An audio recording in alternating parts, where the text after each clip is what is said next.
গাজীপুরবাসী প্রশংসাকার। আমরা মৃত্যুবরণ করার পর কার কাছে ফিরে যাব? আমাদের হিসেব রক্ষা করার জন্য কে যথেষ্ট? আমাদের হিসেব কে রক্ষা করছেন? আমরা যে নিঃশ্বাস নিচ্ছি এটা কার দেওয়া? যেই দু চোখে নগ্নতায় আনন্দ পায় ওই দুই চোখ কার দেওয়া? যে দু হাতে জুলুম করে অন্যায় অত্যাচার করে অন্যকে নিপীড়িত করি এই দুই হাত কার দেওয়া? আল্লাহ কি নির্যাতন, নিপীড়ন, উলঙ্গতা, নগ্নতা করতে বলেছে নাকি ভালো করতে বলেছে? প্রশংসা কার? গাজীপুরবাসী, নয়াপাড়াবাসী প্রশংসা কার?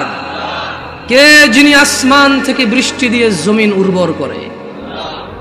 কে যিনি মমতাময়ী মা দিয়ে ছোট্ট বাচ্চা শিশুকে লালন পালন করে গড়ে তোলে? কে যিনি জান্নাতের মালিক? জাহান্নাম থেকে নিরাপত্তা দানকারী কে? তাহলে প্রশংসা কার? আলহামদুলিল্লাহ। অসংখ্য দুরূদ ও সালাম নাজিল হুন মুস্তাফা সাল্লাল্লাহু আলাইহি ওয়াসাল্লামের উপর, যার পরে এই পৃথিবীতে আর কোন নবী রাসূল আগমন করবেন। আমরা সবাই বলি আল্লাহুম্মা সাল্লি আলাইহি, আল্লাহুম্মা বারিক আলাইহি।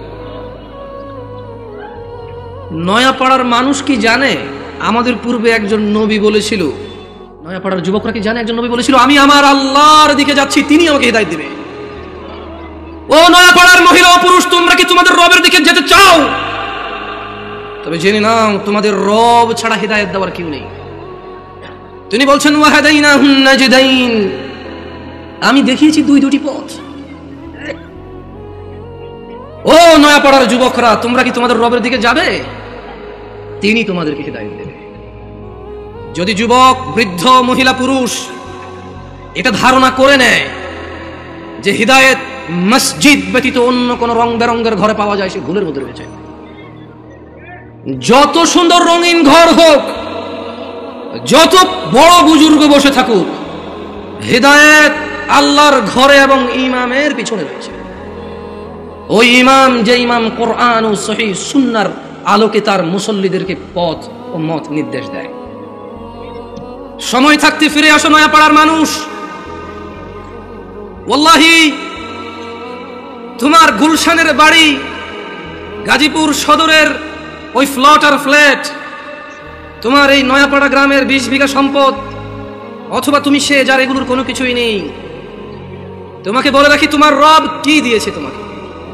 তিনি তোমাকে নিঃশ্বাস দিয়েছে, যার বদৌলতে তুমি এখন পৃথিবীতে টিকে আছো।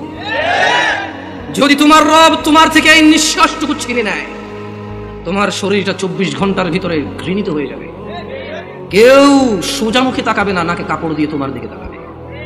নয়াপাড়ার রিক্সার ড্রাইভার, ফসলি জমিনের শ্রমিক, গার্মেন্টসে কাজ করা বোনেরা আমার, অথবা গার্মেন্টসে কাজ করা ভাইরা আমার, যাদের ঘরে ফ্রিজ নেই, টিভি নেই, সোফা, আলমারি, খাট কোনো কিছু নেই, যাদের ঘরে কিছুই নেই, তাদের বলতে চাই তোমার নাক থেকে নিঃশ্বাসটুকু চলে গেলে ওই স্বর্ণের খাট পালং তুমি অনুভব করতে পারবে না। পূর্বে এই পৃথিবীর কেউ নিঃশ্বাস যাওয়ার পরে তার আধিপত্যের অনুভব করতে পারেনি, তুমিও পারবে না। জেনে রাখো নয়াপাড়ার দরিদ্র ও ধনীরা, তোমরা তোমাদের রবের দিকে আসো। যেখানে একজন নবী বলে ওয়াকালা ইন্নী যাহিবুন ইলা রাব্বি সায়াহদিন, আমি আমার রবের দিকে চললাম, তিনি আমাকে অবশ্যই হিদায়াত দিবেন। তোমরা রবের দিকে যাবে তো ইনশাআল্লাহ। সময় থাকতে ফিরে আসো নয়াপাড়ার মানুষ। নয়াপাড়ার মানুষ নিজেকে মুসলিম মুখে বললে চলবে না, মুসলিম পরিচয় দিতে হবে। তোমাদের জন্য তোমাদের রবের পক্ষ থেকে সুসংবাদ রয়েছে, যারা তোমরা 5 ওয়াক্ত নামাজ আদায় করো, তোমরা যারা রবের সাথে শিরিক করো না, যারা তোমরা নবীর শিক্ষার সুন্নতের বিরুদ্ধে গিয়ে বিদআত ভালো বলে বাড়াবাড়ি করো না, তোমরা যারা নিজেকে মুসলিম বলে মুসলিম হিসেবে থাকতে প্রত্যেকটা অন্যায় অপরাধকে ঘৃণা করো, ন্যায় নীতির জন্য জীবন দিতে প্রস্তুত, তোমরা যারা, তোমাদের জন্য রবের থেকে সুসংবাদ রয়েছে। নয়াপাড়ার মানুষ, তোমাদের রব পুরো পৃথিবীর মানুষের জন্য বলছে ইন্নাল্লাযীনা ক্বালু রাব্বুনাল্লাহ, নিশ্চয়ই যারা বলে আমাদের রব আল্লাহ, সুম্মা ইসতাকামু, অতঃপর ওই কথার উপরে দৃঢ় অটল থাকে, তাতানাজ্জালু আলাইহিমুল মালায়েকা, যারা বলে আমাদের রব হচ্ছে আল্লাহ, এই কথার উপর যারা অটল অবিচল থাকে, আল্লাহ বলছে তাতানাজ্জালু আলাইহিমুল মালায়েকা, আল্লাহ এই লোকগুলোর জন্য ফেরেশতা নাজিল করে। ফেরেশতারা ওদেরকে বলে আল্লাহ তাখাফু, তোমরা ভীত হয়ো না, কিচ্ছু করতে পারবে না কেউ তোমাদের।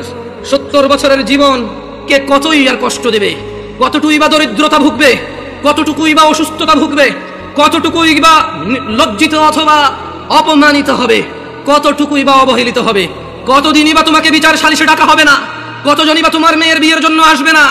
আল্লাহ তাখাফু, ভয় পেও না। কতজন কতদিন মারতে আসবে বলবে, কতজন কতদিন বলবে হুজুর এখানে কোরআন সুন্নাহর দাওয়াত দেন, আমাদের বিরুদ্ধে যায় এমন কিছু বলিয়েন না।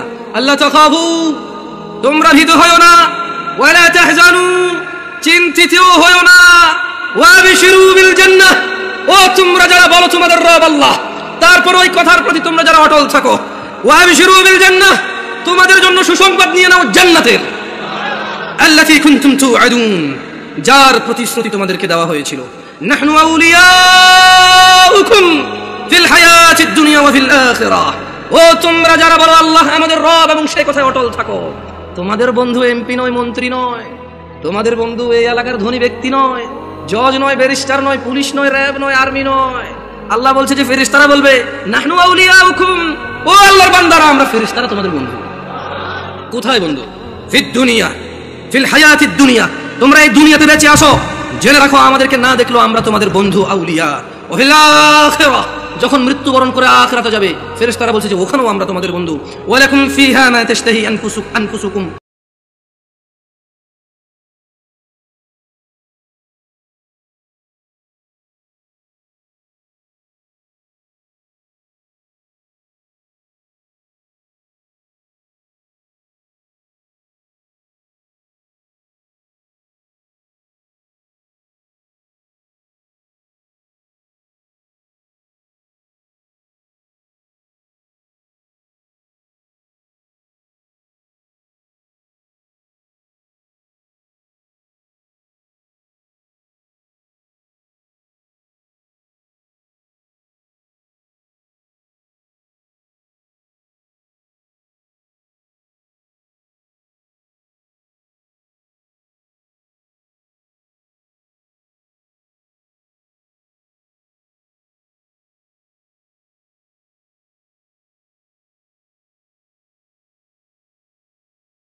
এবং পুরুষ, এই পৃথিবীর সকল মুহাদ্দিস, মুফাসসির, মুআল্লিম, হাকিম, আল্লামা, হাজি, মুন্সি, গাজী, হুজুর, শায়খ সব যদি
বারবার উঠে বলেছে সলাহ সলাহ সলাহ, নামাজ নামাজ নামাজ।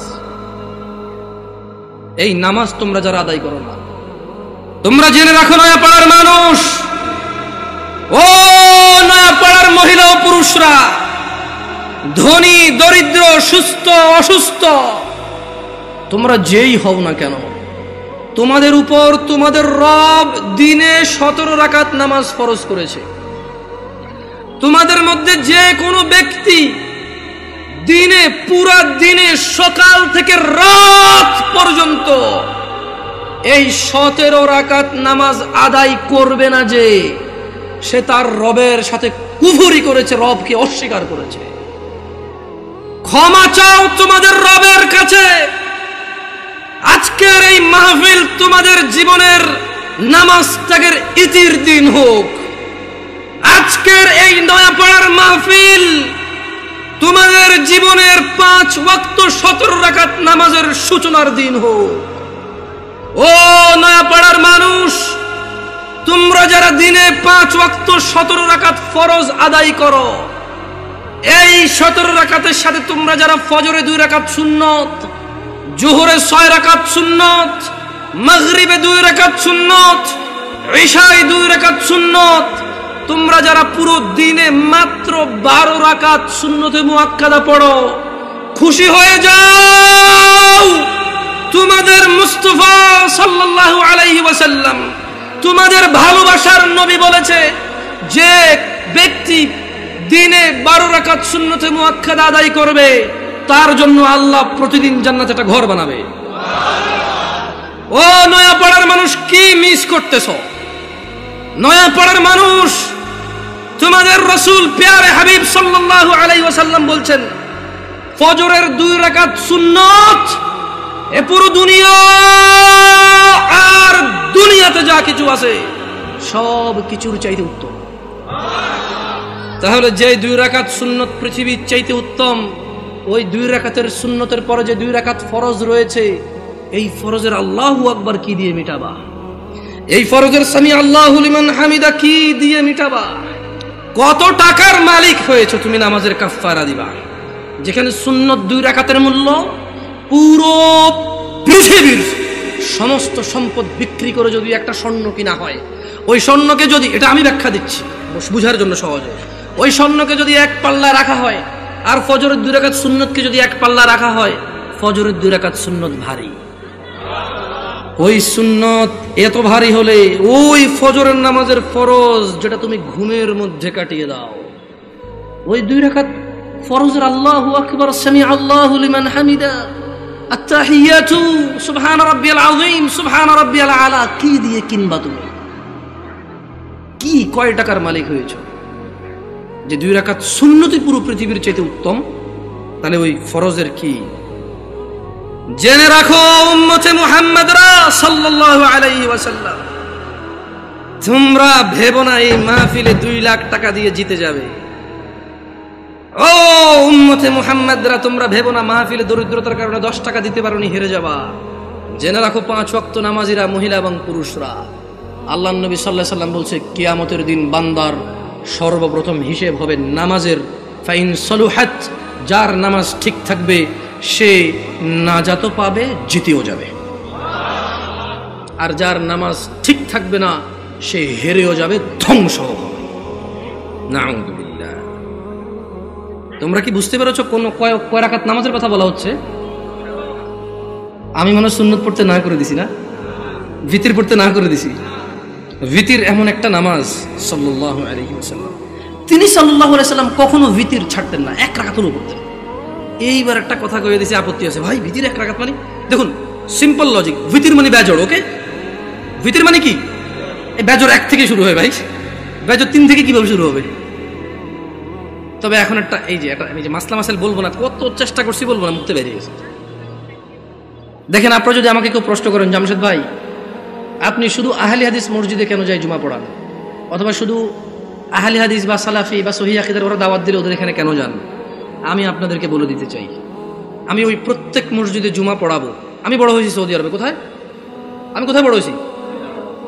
আমি সৌদি আরব বড় হয়েছি। ওখানে জুমার খুতবা আমরা 2টা শুনতাম। কয়টা শুনতাম? দুইটা শুনতাম। এবং হাদিসেও এটাই পাওয়া যায়, জুমার খুতবা কয়টা? দুইটা। এখন এখানে আসার পরে দেখলাম যে তিনটা হয়, আমার হিসেবে তো তিনটা, বাট আপনাদের হিসেবে দুইটা। যেমন আপনাদের এখানে ওরা বলছে যে একটা বয়ান, একটা কি? তা আমি বললাম যে বয়ান তো উর্দু ভাষাটার আরবিতে ট্রান্সলেশন করো, অনুবাদ করো। রাগ করিয়ে না, দেখেন কথা বুঝার চেষ্টা করেন। আবারও বলতেছি, না বুঝলে অসুবিধা নাই, ভুল বুঝিয়েন না। বয়ান হলো উর্দু ভাষা, এটার আরবি কোন তো কি হয়? ধরেন একজন সৌদির যদি বলি যে বয়ান, বয়ান বুঝবে? এটা কুয়েতি, এটা ইরাকি, এটা ফিলিস্তিনি, এটা সুরি, এটা এটা এটা ইমারাতি, এটা উম্মানি, ওদেরকে যদি বলি যে বয়ান বুঝবে? বলতে হবে কালাম আরবি, কালাম আরবি। ও বলবো যে আরবি কো, আরবি কো। আরবিতে বয়ানের আরবিটা কি? হ্যাঁ, খুতবা। আমিও তো তাই বলি, তিনটা খুতবা দেন। মানে আপনি যদি এখন আমারে বুঝান এটা লাউ এটা কদু, জামশেদ ভাই দুইটা দুইটা, আমি বলবো যে না ভাই এটা লাউ এটা কদু জিনিস একটা। আমি বলবো এটা পেন এটা কলম, এরকম না, এটাই পেন এটাই কলম। বুঝেন নাই? আমি এভাবে মানবো না। আমি হয়তো ইসলাম নিয়ে অনেক গবেষণা করতে পারিনি, হয়তো অনেক সুশিক্ষিত হতে পারি, কিন্তু ভাষা বুঝি। উর্দু ভাষা আমি বুঝি, আরবি ভাষা বুঝি, বাংলা ভাষা বুঝি। হয়তো বাংলা ভাষা ব্যাকরণ তো ভালো বুঝি না, হয়তো অনেক বাংলা লিখতে পারি না আমি এখনো, কিন্তু আমি কথা বুঝি ভাই। আপনি যদি বলেন যে এটা কলম এটা পেন, আমি বলবো নো, এটাই কলম এটাই পেন। ইংরেজিতে পেন, বাংলাতে কলম। জিনিস কয়টা? ভাষা কয়টা? ভাষা পাঁচটা হইলেও জিনিস কয়টা? আমিও কই বয়ান মানি, এটা আরবিতে ট্রান্সলেশন করলে খুব হবে। ভুল বুঝিয়ে না, আবারও বলতেছি শোনেন। তো যদি আপনারা বলেন যে আপনাদের মসজিদে দাওয়াত দিবেন, আর যদি বলেন যে জামশেদ ভাই আপনার স্বাধীনতা আছে দুইটা খুতবা দেওয়ার, তাহলে ইনশাআল্লাহ ঠিক 12:30টায় খুতবা শুরু করব। ইন্নাল হামদালিল্লাহি নাহমাদুহু ওয়া নাস্তাঈনুহু ওয়া নাস্তাহদি, শুরু করব আল্লাহর প্রশংসা দিয়ে। একটা আরবি আয়াত পড়ব, ওই আয়াতের অর্থ করব। একটা আরবি হাদিস পড়ব, ওই হাদিসের বাংলা ইনস্ট্যান্টই করব।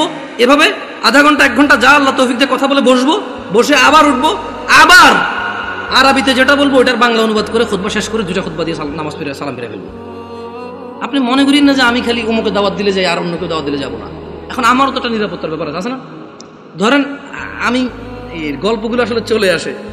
তা আমি যখন প্রথম বাংলাদেশ থেকে সৌদি আরব থেকে আসছি, বিয়ে শাদী করছি, তা আমার শ্বশুর চিটং একটা কেন্দ্রীয় মসজিদের ইমাম, তিনি আল্লাহ ওনাকে নেক হায়াত দিক, খুব আদর করে আমাকে, যদিও আমি তোরা যোগ্য না, আমার আব্বা আম্মা দেশে নেই, তো সেই হিসেবে হয়তো আরো বাড়তি আদর করে যে কেউ দেশে নেই।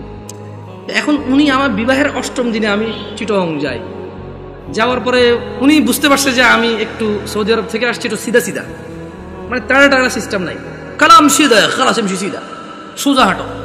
হ্যাঁ, তো এখন উনি আমার ওয়াইফকে বললো যে আমার তো মসজিদে আসি, লোকজন তো জিজ্ঞেস করবে যে আমায় কি করে, বললে ঈশার নামাজটা কি পড়াবে কিনা। মানে এখন ধরেন আমি তখন সৌদি আরব থেকে আসছি, সালাম ফেরানোর পর আমি ইস্তেগফার করতাম, জিকির আসকার করি, ও মুনাজাত যেটা সবাই মিলে দিয়ে দিই, ইনস্ট্যান্ট শেষ করে সুন্নতে চলে যায়। তো ওখানে অনেকগুলো জিকির আসকার আছে, ওগুলো আমি কন্টিনিউ করি। কেমন মাশাআল্লাহ, ভাই মাথা নাড়তেছে, ভাই বুঝতেছে মনে হয়, অনেকগুলো জিকির আসকার আছে। তো উনি এটা ব্যাপারটা বুঝতে পারছে, তো বুঝতে পেরে আমাকে বললো যে এখন ওখানে তো মুনাজাত না দিলে ঝামেলা হবে, আবার আচ্ছা ঠিক আছে, যদিও নামাজ পড়ায় মুনাজাত আমি দিয়ে দেবো, অসুবিধা নেই। তা আমি বললাম যে ঠিক আছে, অসুবিধা নেই, নামাজ পড়াতে অসুবিধা কোথায়, সবাই মুসলিম আলহামদুলিল্লাহ, কেউ কি কাউকে ফতোয়া দিতে পারবো এই কাফের মুশরিক? পারবে কেউ? তবে হ্যাঁ এটা বলতে পারবো যে আল্লাহর সাথে অংশীদারিত্ব করে সেই মুশরিক। যে ইসলামে আল্লাহ নবী সাল্লাল্লাহু আলাইহি ওয়াসাল্লাম কিছু বলে নাই, সেটাকে দ্বীন মনে করে, সওয়াবের কাজ মনে করে করে সে বিদআত। Right or wrong? গেছি নামাজ পড়াইতে, তো নামাজ পড়াইছি, নামাজ পড়ানোর পরে উনি মুনাজাত দিয়ে দিয়েছে, আমি চুপ ছিলাম। তো আমার কথা হচ্ছে, আপনারা মনে করেন না যে, দেখেন আমি গত বছর মাহফিল করেছি, আমাকে কওমি ভাইরা দাওয়াত দিয়েছে আলহামদুলিল্লাহ, আমি ওনারা সবাই দাওয়াত দিয়েছে দিন প্রচারের জন্য। কি প্রচারের জন্য? আমি ওখানে গেছি, কোরআন ও সুন্নাহর ভিতরে থেকে কথা বলছি, আমি দেখলাম যে আমাকে কেউ কিছু বলেনি আলহামদুলিল্লাহ। কি থেকে কথা বলছি? কোরআন ও সুন্নাহ থেকে কথা বলছি। আমি কারোর নাম ধরে ধরে দোষ দেই নাই, আমি কারো বাপ মা তুলে কথা বলি নাই, আমি নেতা নেত্রী তুলে কথা বলি নাই। আমি কথা বলছি যে আল্লাহ বলেছে এটা। যেমন আমি যদি এখন বলি আল্লাহর সাথে শিরিক করিও না, ওয়াইজ ক্বালা লুকমানু লিবনিহি ওয়া হুয়া ইয়াইযু ইয়া বুনাইয়া লা তুশরিক বিল্লাহ ইন্নাশ শিরকা যুলমুন আযীম। আর স্মরণ করুন, লুকমান উপদেশ দিতে গিয়ে তার ছেলেকে বলেছে, হে আমার বৎস, তুমি আল্লাহর সাথে শিরিক করিও না, নিশ্চয়ই আল্লাহর সাথে শিরিক করা সবচাইতে জঘন্যতম অপরাধ। ইন্নাল্লাহা লা ইয়াগফিরু আন ইউশরিকা বিহি ওয়া ইয়াগফিরু মা দুনা যালিকা লিমান ইয়াশা ওয়া মান ইউশরিক বিল্লাহ ফাকাদ ইফতারা ইসমান আযীমা। নিশ্চয়ই আল্লাহ ক্ষমা করে না। শিরিক ছাড়া নিশ্চয় আল্লাহ শিরিককে ক্ষমা করে না। এছাড়া মানুষের A to Z যত গুনাহ আছে সব গুনাহ ক্ষমা করে দেয়। ওয়া ইউশরিক বিল্লাহ, যেই ব্যক্তি আল্লাহর সাথে শিরিক করলো, ফাকাদ ইফতারা ইসমান আযীমা, সে পৃথিবীর জঘন্যতম মহাপাপ রটনা করলো। আমি যদি বলি আনাস ইবনে মালিক রাদিয়াল্লাহু আনহু عن النبي صلى الله عليه وسلم قال يقول الله تعالى لأهون أهل النار عذابا يوم القيامة। আমি যদি এখন বলি যে আল্লাহ তাআলা বলেছে তিনি শিরকের গুনাহ ছাড়া সব গুনাহ ক্ষমা করে দেবে, শুধু শিরকের গুনাহ ক্ষমা করবে না, যে ব্যক্তি শিরিক করবে সে পৃথিবীর সবচেয়ে বড় পাপ রটনা করলো, এতে কওমি দেওবন্দি সুন্নি কারো অসুবিধা আছে? আমি আমার মাহফিল এভাবে করেছি। আমি এটাও ডিক্লারেশন করেছি, আমি গোপন করিনি। আমি বলেছি আল্লাহর ঘর ছাড়া ইবাদতের কোনো ঘর নেই। আমি কারো নাম ধরিনি, আমি ধরতেও চাই না। তোমরা যারা অপছন্দ করো, তোমাদের ব্যাপার, তোমাদের পছন্দের যায় আসে না। 70 বছর 60 বছর, আরে আজকে এখনো 30 বছর হয় নাই, 30 বছর হবে কিনা এটাই তো জানি না, বয়স কত পর্যন্ত যাবে। তোমার ঘৃণায় কি আসে আর তোমার ভালোবাসায় কি আসে? আল হুব্বু লিল্লাহ ওয়াল বুগদু লিল্লাহ, ভালোবাসা আল্লাহর জন্য, ঘৃণা কার জন্য? আল্লাহর জন্য। এই দেশের মাটিতে আমি অতদিন মাহফিল করব যতদিন আমি সবার কাছে গিয়ে মাহফিল করতে পারি। আমি গত বছর মাহফিল করেছি, সব মাহফিল আমার আগে পীরজাদারা করেছে। মানে আমার আগে যিনি বক্তা ছিল তিনি পীরজাদা, কোনো পীরের সন্তান, উনি মাহফিল করেছে। এরপর আমি উঠেছি, আমি আমার মাহফিল করেছি, আলহামদুলিল্লাহ। যখন বলেছে মুনাজাত দেন, আমি দোয়া করে দিয়েছি। এরপরে বলেছে মুনাজাত দেন, ওনারা বুঝতে পারেন যে আমি দোয়া করেছি। তো আমি বলেছি যে মুরব্বী একজন কাউকে দিয়ে আপনারা দেখেন। আমি আসলে আমি সিম্পল কথা বলে দেখেন, দোয়া কি? দোয়া মানে মানুষ তার নিজের চাহিদা, সুবিধা অসুবিধা কার কাছে বলবে? এবং আল্লাহর কাছে সুবিধা বেশি পাওয়ার জন্য বলবে, যে অসুবিধাগুলো রয়েছে সেগুলো থেকে পরিত্রাণের জন্য আল্লাহকে বলবে। এটাই দোয়া। বুঝতে পেরেছি? এটাই দোয়া। তো আমি দোয়া করি সব জায়গায়। হয়তো বাংলাদেশের প্রচলিত অনেক সিস্টেম নিয়ম আমি জানি না, আর যদি আমাকে এগুলো আপনি বুঝাইতে হয় কোরআন সুন্নাহ দিয়ে বুঝাই দিলে আমি করবো ইনশাআল্লাহ। মানে 100 লোকে বলেছে, 1000 কোটি বছর আগ থেকে চলে আসছে, আই ডোন্ট কেয়ার।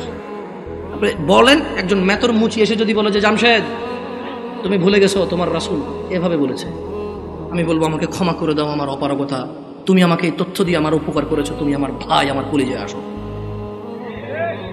আপনি যত বড় কিছু হন, যদি বলেন যে এটা 50 বছর 200 বছর থেকে চলে, ওনারা কি জানতো না? আমি বলবো ওনারা জানে নাকি জানে না আমি জানি না, তবে আমি জানি না। শোনো নয়াপাড়ার মানুষ, আল্লাহর দিকে ফিরে এসো। তোমরা শিরিক করিও না। তোমরা মনে করো তোমরা শিরিক করো না।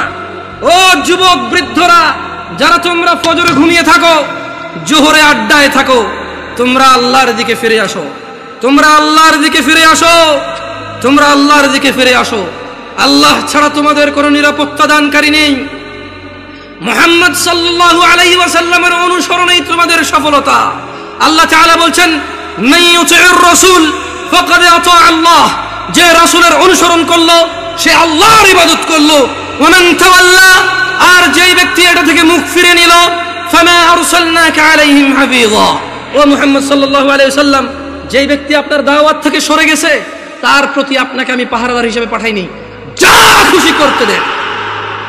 ইন্না হাযিহি তাযকিরা, এই কুরআনুল কারীম হচ্ছে আল্লাহর উপদেশ।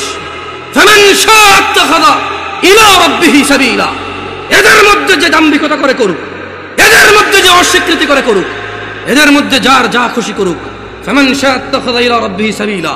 এই কুরআনুল কারীম, এই হাদিস, এগুলো হচ্ছে আল্লাহর পক্ষ থেকে উপদেশ। যার খুশি সে মেনে নিয়ে জীবন গঠন করবে, যার খুশি সে মানবে না, মরে গিয়ে জাহান্নামে নিক্ষিপ্ত হবে। জেনে নাও নয়াপাড়ার মানুষ, তোমাদের রব বলছে রাসূল সাল্লাল্লাহু আলাইহি সাল্লামের অনুসরণে রয়েছে সফলতা। তিনি বলেছেন, লাকাদ কানা লাকুম ফি রাসূলিল্লাহি উসওয়াতুন হাসানা। ও ব্রাজিল আর্জেন্টিনার পতাকা বাহিরা, ও ফ্রান্সের মুহাম্মদ সাল্লাল্লাহু আলাইহি সাল্লামের কার্টুন বানানো নিয়ে রাস্তায় নামে পুরো দেশ জ্যামকারী এই লোকগুলোই তো এখন পতাকা উড়াচ্ছে ছাদে ছাদে। তোমাকে অপমান করতে আসেনি। ওয়াল্লাহি আমি নিজে এমন অনেক অপরাধী, যখন আমি এই অপরাধে থাকি আমার কাছে কোনো অনুভূতি থাকে না, বোধ শক্তি থাকে না, জানোয়ারের মতো হয়ে যায়। আমি মনে হয় না এটা লজ্জা করার কাজ। তোমার অবস্থা আমারও যেই অপরাধগুলোতে আমি লিপ্ত, যেমন আমি নির্লজ্জ, তোমার অবস্থা এরকম, তাই তোমাকে আমি আমার থেকে আলাদা মনে করি না, তোমাকে ভালোবেসে বলি। তুমি তো সেই যুবক যে ফেসবুকে একদিনে 50টা স্ট্যাটাস দিছ, ফ্রান্সের মাল বন্ধ করো, ফ্রান্সের এই সেই করো, ইসরায়েলের মাল বন্ধ করো, ব্রাজিলের মাল বন্ধ করো, খাবো না, জ্বালিয়ে দাও, এগুলো তো তুমি বলেছো, আমরা এগুলো বলি নাই। আমরা রাসূলের সুন্নত এইভাবে পালন করি। যারা রাসূলকে ঘৃণা করে আমরা বলি যে আমরা ভালোবাসি, দেখো ওয়াল্লাহি ওয়াল্লাহি এটা কখনোই রাখতাম না যদি সুন্নতে মুহাম্মদ না হতো সাল্লাল্লাহু আলাইহি ওয়াসাল্লাম। আমি হাজার অন্যায় করি, আমি মানি মানুষ হিসেবে আমার অপরাধের শেষ নেই, আল্লাহ আমাকে ক্ষমা করবে। তবে তোমরা যারা মুহাম্মদ সাল্লাল্লাহু আলাইহি সাল্লামকে নিয়ে কুচ্ছারটনা করো, অবমাননা করো, তোমাদেরকে বলে রাখি আমার টাকনুর উপরের কাপড় ওনাকে ভালোবেসে। তোমাদের বলে রাখি আমি বাম পা দিয়ে টয়লেটে যাই ওনাকে ভালোবেসে। তোমাদেরকে বলি আমি ডান হাতে খাই ওনাকে ভালোবেসে সাল্লাল্লাহু আলাইহি ওয়াসাল্লাম। যুবক, কার আদর্শ নিয়ে বড় হচ্ছ? এই দেশের বাবা মারা কি তাদের সন্তানকে আদর্শ শিখাবে না? এরা কি তাদের সন্তানকে এভাবেই শিয়াল কুকুরের মতো রেখে চলে যাবে পৃথিবী ছেড়ে, আর আশা করবে তাদের মৃত্যুর পরে এই সন্তানগুলো তাদের অনেক কাজে আসবে?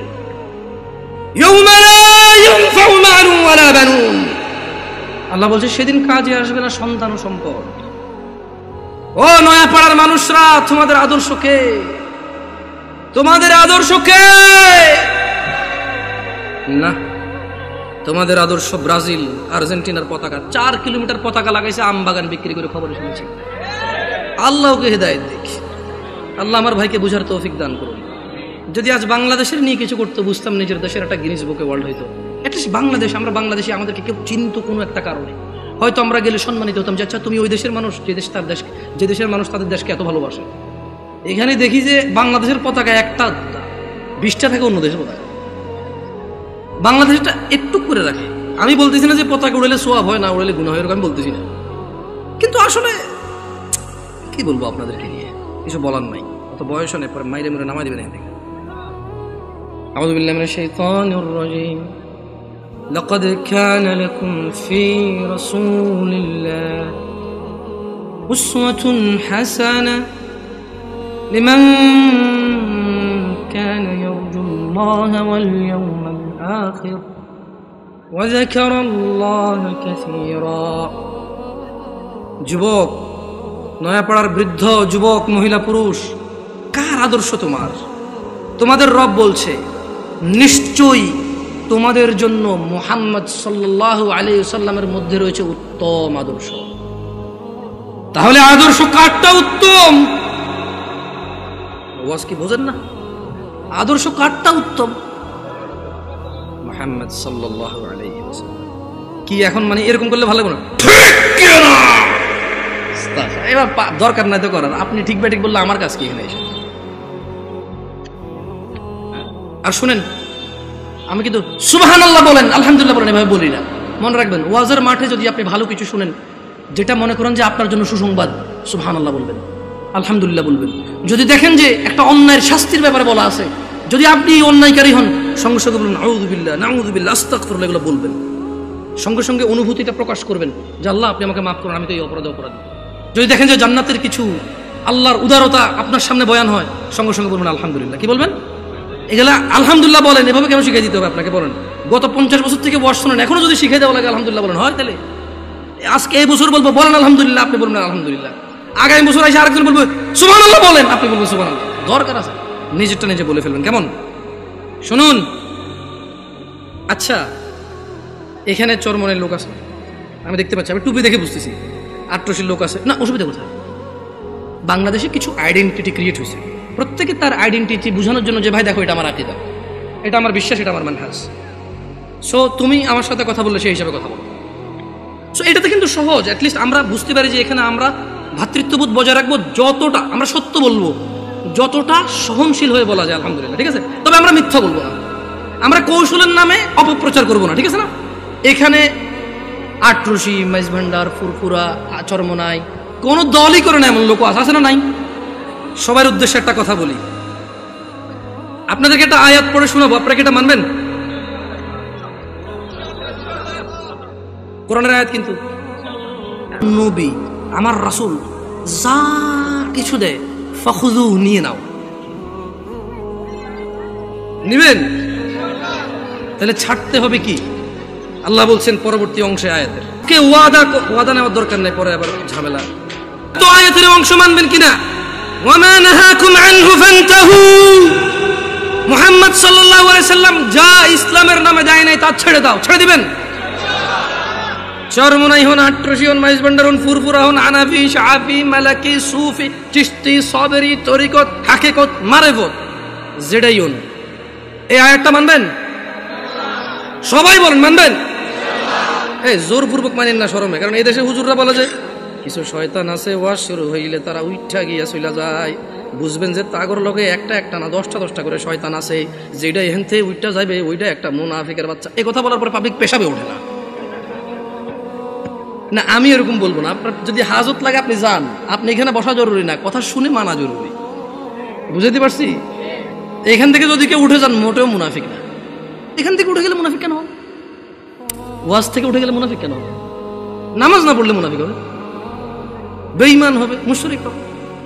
একজন এখানে আমি আসছি 1 ঘন্টা আগে, আপনারা তো অনেকে 8টা 9টা থেকে আসেন না এখানে, তো আমি বক্তব্য দিলে হবে আমার 1 ঘন্টা হিসাব করলে হবে? কেউ 3 ঘন্টা থেকে বসে আছে বেচারা, বসে নাই।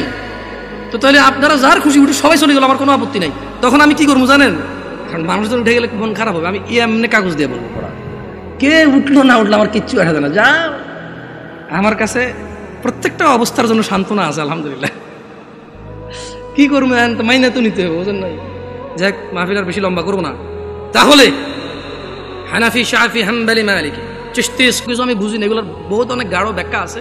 হালকা হালকা শিখতেছি, তবে এখনো এগুলো এক্সপ্লেন করার মতো নলেজ হয় নাই, তাই এইসব বিষয় হাত দেব না, সবাইকে বলে দিচ্ছি। তবে নয়াপাড়ার মুসলমানরা, তোমরা কি রাজি আছো সূরা হাশরের 7 নম্বর আয়াতের ব্যাপারে? তোমরা আজকে থেকে সিদ্ধান্ত নিবে, রাজি আছো?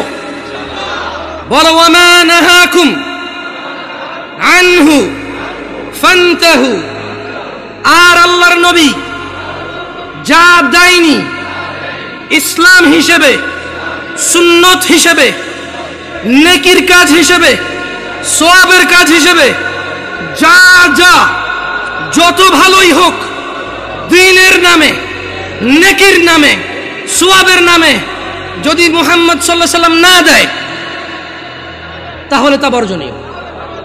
ওয়াত্তাকুল্লাহ, আল্লাহ বলছে যে আল্লাহর নবী যা দেয় তা নিয়ে নাও, তিনি যা দেয়নি তা ছেড়ে দাও।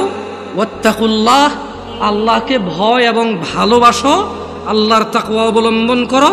ইন্নাল্লাহা শাদীদুল ইকাব, যদি তোমরা রাসূল সাল্লাল্লাহু আলাইহি সাল্লাম যা দিয়েছে তা নিয়ে আরো বাড়তি নিয়ে নাও, যা তিনি দেয় নাই, তিনি যা যা নিষেধ। এখন দেখেন, একটা প্রশ্ন হতে পারে যে হুজুর এই জিনিসটা আল্লাহর নবী নিষেধ করছে কই? প্রশ্ন হতে পারে কিনা? এবারে দিকে আসেন, আরে আপনি আসেন, আপনি আসবেন, আসেন, আপনি আসেন, আসেন। মুরব্বী ভয় পেন, একটু মুরব্বী হয়ে যাচ্ছেন, কষ্ট পেয়ে যাবেন। তো আমি একটা যুবক টুবক দেখতেছিলাম। ছোট ভাই তুমি আসো, তুমি আসো, আরে ভয় পেও না, হিম্মত নেই হারনে কা মেরা যুবক। এদেশে ওয়াজ এখন দেখি এরকমই হয়। আল্লাহ আমাদেরকে হিদায়াত দিন। আমাদের উচিত মানুষকে শিক্ষণীয় কিছু শেখানো। মানুষ আমানত হিসেবে এই মাহফিলগুলো আমাদেরকে দিয়ে করায়। আমাদের উচিত না গান বাজনায় জিকির আজকারের সময় নষ্ট করে দেওয়া। আমাদের উচিত হচ্ছে অ্যাটলিস্ট একটা আমল শিখিয়ে দাও যেটা তার সারা জীবন কাজে আসবে। বুঝছিলাম। তুমি বলো তো, 1 রাকাত নামাজে কয়টা সিজদা? 1 রাকাত নামাজে 2টা সিজদা। 3টা সিজদা দেওয়া যাবে না এরকম কোথাও নিষেধ আছে? যাও, তোমার ভাইয়া তোমার হায়াত পর্যন্ত সময় দিলাম, নিষেধ আছে এরকম বাইর করো। বুঝতে পারি নাই। যারা আমাদেরকে বলেন এটা করা যাবে না, ওইটা করা যাবে না, বলতেছেন করা যাবে না, নিষেধ কোথায়? আমরা তাদেরকে বলতে চাই, যে বিষয়ে আদেশ নেই সেটাই নিষেধ। রাসূল সাল্লাল্লাহু আলাইহি সাল্লামের পক্ষ থেকে যে বিষয়ের আদেশ নেই সেটা কি নিষেধ? এভাবে সবকিছু হবে না। কিছু কিছু বিষয় আছে যেগুলো নিষেধ করে দিয়েছে, ওই বিষয় ওইটাই হারাম, বাকি যেটা নিষেধ করেনি বাকি সবগুলো হালাল। কিন্তু ইবাদতের ক্ষেত্রে কি লাগবে? সবাই বলেন, ইবাদতের ক্ষেত্রে কি লাগবে? যেটা যেটা আদেশ নেই সবই নিষেধ। আল্লাহ আমাদের ক্ষমা করুন। সময় থাকতে আল্লাহর দিকে ফিরে আসো মুমিনরা। ইনশাআল্লাহ within 5 minutes I will finish my lecture here ইনশাআল্লাহ। 5 থেকে 7 মিনিটের মধ্যে ইনশাআল্লাহ প্রোগ্রাম শেষ করব। মুমিনরা, তোমরা আল্লাহর দিকে ফিরে আসো তোমাদের এই জীবন বেঁচে থাকা অবস্থায়। জেনে রাখবা, এই জীবন আল্লাহর পক্ষ থেকে এক অমূল্য সম্পদ। এই জীবনটা চলে গেলে পুরো পৃথিবীর বিনিময় আর ফেরানো সম্ভব নয়। মুমিনরা, সময় থাকতে তোমরা আল্লাহর দিকে ফিরে আসো। আল্লাহ তাআলা বলছেন কোরআনুল কারীমে, হাত্তা ইযা জাআ আহাদাহুমুল মাউত ক্বালা রাব্বিরজিউন, অবশেষে যখন তাদের কারো মৃত্যু আসে সে বলে, হে আমার রব, আমাকে পৃথিবীতে ফেরত পাঠান। লাআল্লি আ'মালু সালিহা ফীমা তারাকত, যাতে আমি সৎ কাজ করতে পারি যা আমি পৃথিবীতে বেঁচে থাকা অবস্থায় করিনি। কাল্লা, আল্লাহ বলবেন কখনো না। ইন্নাহা কালিমাতুন হুয়া কাইলুহা, এটা তো তার একটি বাক্য মাত্র যা সে বলবেই বলবে। ওয়া মিন ওয়ারাইহিম বারযাখুন ইলা ইয়াউমি ইউবআসুন, তাদের সামনে বারজাখ থাকবে উত্থান পর্যন্ত। ও নয়াপাড়ার মানুষরা, তোমরা আল্লাহকে ভয় করো, আল্লাহকে ভালোবাসো যেভাবে ভয় করা উচিত। তোমরা মৃত্যুবরণ করিও না মুসলিম হওয়া ছাড়া। নয়াপাড়ার মহিলা এবং পুরুষকে বলতে চাই, 5 ওয়াক্ত মিনিমাম 17 রাকাত নামাজ যে পড়ে না, তার ইসলামে সে আছে সে মনে করলেও মুহাম্মদ সাল্লাল্লাহু আলাইহি ওয়াসাল্লাম মনে করে না। আমরা সবাই দোয়া করি আল্লাহ তাআলা আমাদেরকে 5 ওয়াক্ত নামাজ পড়ার তৌফিক দান করুন। ও আল্লাহ, আমরা এই মাহফিলে তোমার দয়ায় এসে পৌঁছেছি। যেহেতু তুমি এখানে এনে আমাদের দয়া করেছো, এখান থেকে যা শিক্ষণীয় আছে তা তুমি আমাদেরকে দান করো। আল্লাহ, এখান থেকে যা আদেশ পেয়েছি তা মানার তৌফিক দান করো। এখান থেকে যা নিষেধ পেয়েছি তা থেকে তুমি দূরে থাকার তৌফিক দান করো। ওয়া আখিরু দাওয়ানা আনিল হামদুলিল্লাহি রাব্বিল আলামিন। ওয়াসসালামু আলাইকুম ওয়া রাহমাতুল্লাহি ওয়া বারাকাতুহু। সুবহানাকা আল্লাহুম্মা ওয়া বিহামদিকা আশহাদু আন লা ইলাহা ইল্লা আনত আস্তাগফিরুকা ওয়া আতুবু ইলাইক।